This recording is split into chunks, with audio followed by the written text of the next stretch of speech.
بسم الله الرحمن الرحیم. د انسان وجود فطرتاً داسې جوړ دی چې د یوازیتوب او اکړوالي څخه تیښته کوي. طبعا دی غواړي چې رنګارنګه منطقې، باغات، غرونه رغونه وویني، د مختلفو علاقو آب و هوا، بحرونه، سیندونه، حیوانان او مرغان وویني، د بیلابیلو ژبو ویونکي انسانان وویني، د دوی طبایع، مزاجونه، خصلتونه او عادات د نږدې څخه وګوري. دا هر څه د سفر په نتیجه کې لاسته راوړل کیږي او دا هم د علم یو سبب دی. د سفر په واسطه انسان د علم ډیره لویه برخه لاسته راوړلی شي.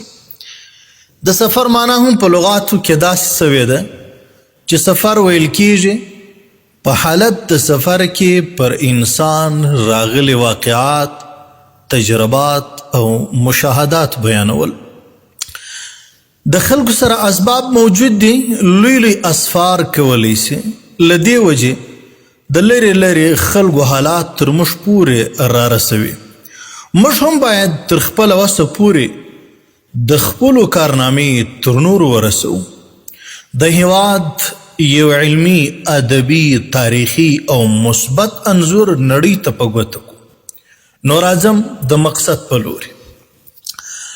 د روژې په آخر کې د ملګرو مشوره ووتل چې دې اختر کې به د علم و صنعت ښار هرات ته ځو. د ملګرو انتخاب وسو. زما په شمول 5 ملګري تیار سول. زموږ د سفر امیر مولوی ضیاء الرحمن صاحب، مولوی کرام الله صاحب، حافظ عبدالسلام صاحب او مولوی محمد علي صاحب.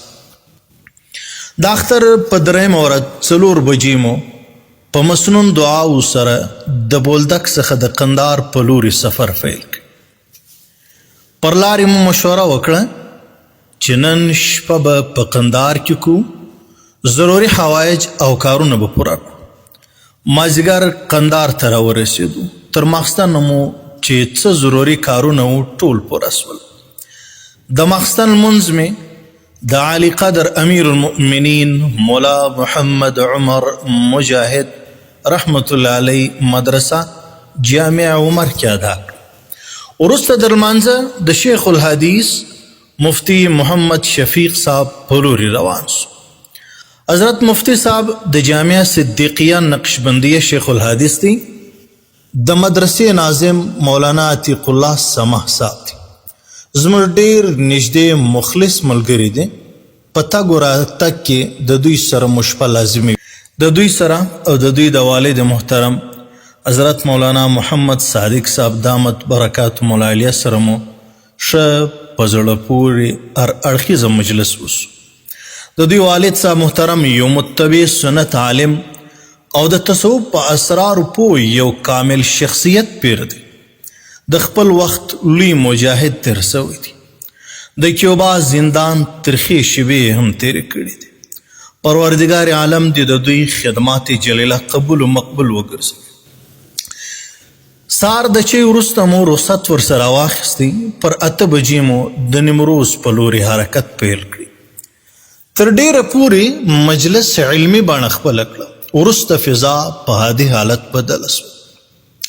1:30 بجه وه چې د هلمند رود ته راورسېدو. موږ هم د ګرمۍ احساس کړی و. موټر مو د رود څنګ ته ودراوی. رود ته مو ودانګل. لږ مو بدنونه خونه کړل. بیا مو مزل پیل کړی. تقریبا 2 بجې دلارام ته راورسېدو. لږ ګرمي وه او څه ناڅه مو د ستړیا احساس هم وکړي. نو د لمانځه لپاره ودرېدو. لمونځ مو وکړي. د ډوډۍ خوړلو تیاري ونیول سول. حافظ عبدالسلام صاحب ښې خندې شلومبې تیارې کړې. ډوډۍ وخوړل سول. د سفر په دعا سره مو بیا د نیمروز په لوري سفر پیل کړي.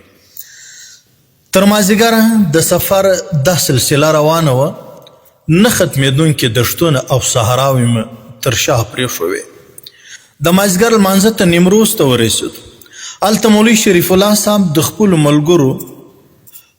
ملګرو سره په 2 مشرانو کې زموږ په استقبال کې ولاړو. د علیک سلیک وروسته د کور ته رالو، چای مو وکړې، لمونځ ادا کړل سو، ورپسې د ایران بارډر په لورې روان سو. هلته دوی د مسؤلینو سره خبره وکړه، د خپل مقرره ځای هم لږ مخته ورغلو، ښه نظاره مو وکړه. بیرته واپس یو شخصي باغ ته رالو، چای مو وکړې، د لږ دمې نه وروسته د ماښام لمونځ مې د مولوي اکرام الله صاحب په امامت کې ادا کړ. د ماښام وروسته د مولوي شریف الله صاحب د کور په لورې مو حرکت وکړي. هلته یې زموږ په خاطر د نیمروز ځینې جید علمای کرام هم راغوښتو، د یو پر تکلف دعوت کړی. تر ډیره مو بانډار سره وکړي. 12 بجې مو خوب ته غېږه ورکړه. د سهار لمونځ مې په دارالعلوم البدر کې ادا کړ. د یادې مدرسې محتمم مولانا نیاز محمد صاحب حفظه الله دی. په نیمروز کې د مولانا صاحب محترم 2 غټې مدرسې دي، یوه د بنینو او بله د بناتو، او اوس په مرکز کابل کې هم ځکه اخیستې ده چې یوه عظیم الشانه معیاري مدرسه به ورباندې جوړیږي انشاءالله. په دارالعلوم البدر کې چې حضرت کومه ښایسته او وسیع کتبخانه جوړه کړې ده، د هغه څخه د علمي ذوق اندازه انسان خپله لګولی شي. ډېره لویه کتبخانه ده. خارج ممالکو ته د دغه کتابو راوړلو پسې باقاعده سفرونه کړي دي. نادره نسخې پکښې دي. زما په فکر دا د افغانستان په لوی مکتبو کې ده. د سهار ناشتې ته چې څنګه کښېناستو نو دې وخت کې مولانا نیاز محمد صاحب هم راورسېد. په راتګ سره مجلس ته یو رنګه ښکلا ورکړل سوه. تر ټولو لوی خاصیت دا پکښې و چې د مثبت ذهن خاوند، او دا شی زموږ په وطن کې په خواصو کې هم ډېر کم لیدل کېږي. د تلو تیاري ونیول سول، د ده څخه مو رخصت راواخیستی. د ښار تر اختتامه پورې مولانا شریف الله صاحب او د ده رفقا ټول را سره رال. رخصت یې راکړی، یقین وکړي شپه مو یوه ورسره وکړه، لیکن د دوی ښه وضعیت، مینه او محبت زموږ په زړو کې ځانګړی ځای پیدا کړي. پروردګار دې د دوی خدمات په خپل دربار کې قبول و مقبول وګرځي. د شنبې په ورځ پر 9 بجې د هرات په لورې روان سو. 11 بجې دلارام ته راورسېدو. 2 بجې د هرات حدودو ته ورداخله سو. هرات ښار د وخت څخه د علومو، فنونو، ادب و صنعت ښار پاته سوی دی. نیمروز ته د رسېدو مخکې مولوي امیر محمد صاحب رابطه وکړه چې نیمروز ته فی الحال مزئ، په واپسي کې به ورسي، لیکن چونکې نیمروز ته تګ د لوازمو څخه ګرځېدلی و. بهرحال د پنجشنبې په مازدیګر مولوي امیر محمد صاحب ته ورسېدو.